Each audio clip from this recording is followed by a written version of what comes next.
Welcome back to another edition of Fly Tying for Beginners. Today we're going to tie a bass bluegill fly, and this is going to be the Fly Rodders version of the tube jig.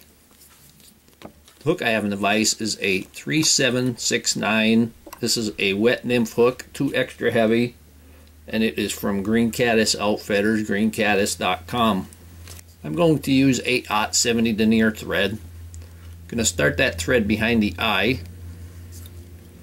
and we're going to secure it right there and get rid of our excess. That didn't break clean. For weight, we're going to put eyes on this, and this is large black bead chain eyes.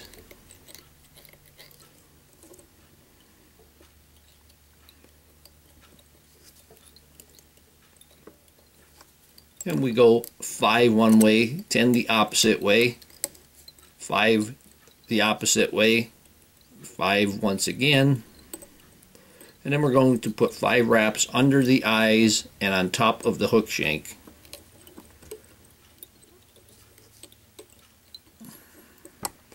And then we're going to, okay, we got them nice and level. Now we're going to take our thread back to the rear of the hook. And open spirals is fine. We're going to stop it where it would hang at the barb of the hook. We're going to make this a purple jig. I'm going to take purple Marabou. This is a small feather, so I'm going to take the barbels from each side and pull them off. We want to have a lot of action in there. When you're working with Marabou and it gets unruly, you can just lick your fingers and give that, and that'll control it a bit. I'm going to measure that, and we want that to be about this length of the hook shank or the entire hook. I'm going to go ahead and trim some of this off the front, off the tag end.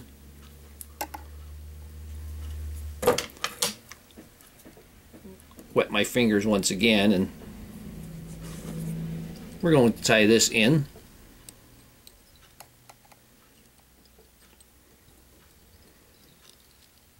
Then I'm going to quickly move to the front and back. Now I'm going to secure it a little better. Go back and forth a couple of times with the open spirals.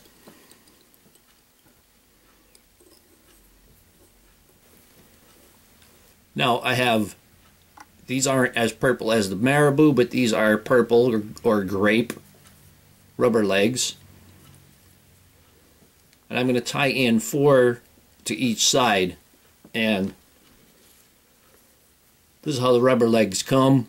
They're crimped and basically melted together on the ends. You can see it better on that one. And I kept that melt all the way together instead of trying to tie 4 of them in at once. Or 4 of them in at once being separated. I want to keep them on the side. Now I can take the other end and I can tie that in on the other side, and I have a big loop on it now. Keep them closer to the top because they want to wrap around. And I'm going to secure that. Keep them as much as I could on the side. They're basically going to go all the way around, which is better, which is good.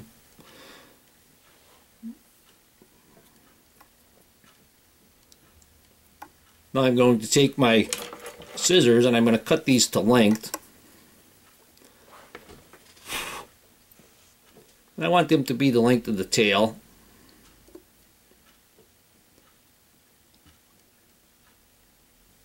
Be careful not to cut the tail. Now I'm going to take some purple Eztaz, and I'm going to tie that in. Tie it in right to the tail and bring that material, that thread forward to right in back of the eyes.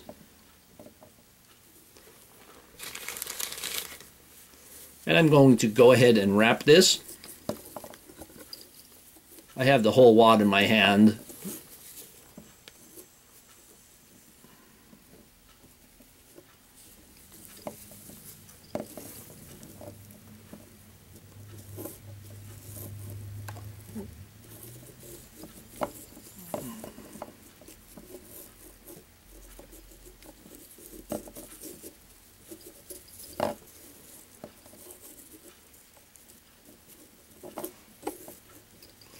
Back that off there. I'm pulling it to the back as I'm going here, because this particular one wants to go to the front on me.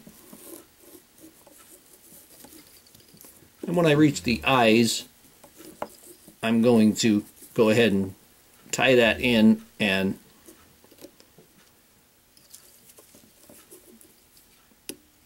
finish it off.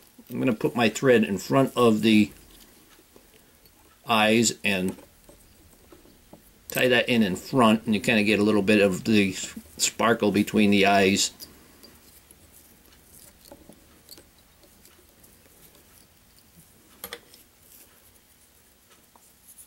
Go ahead and remove that excess.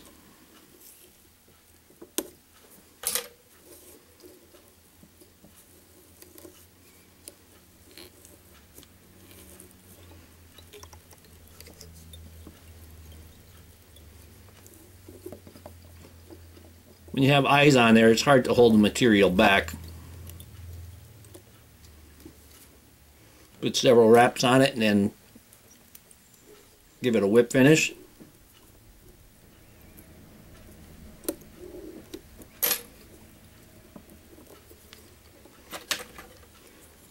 I'm going to remove the thread.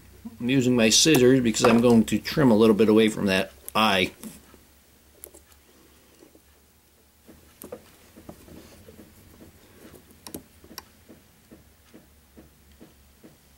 Put some on the thread underneath. Put some on the top. You get a little bigger of a drop so it'll soak down in between those eyes. There we go. Here we have a little grape tube jig. Hope that you learned something from this video. Hope that you would subscribe to my channel. Please refer me to your friends. Leave comments, questions, suggestions, and most of all, thank you very much for watching my videos.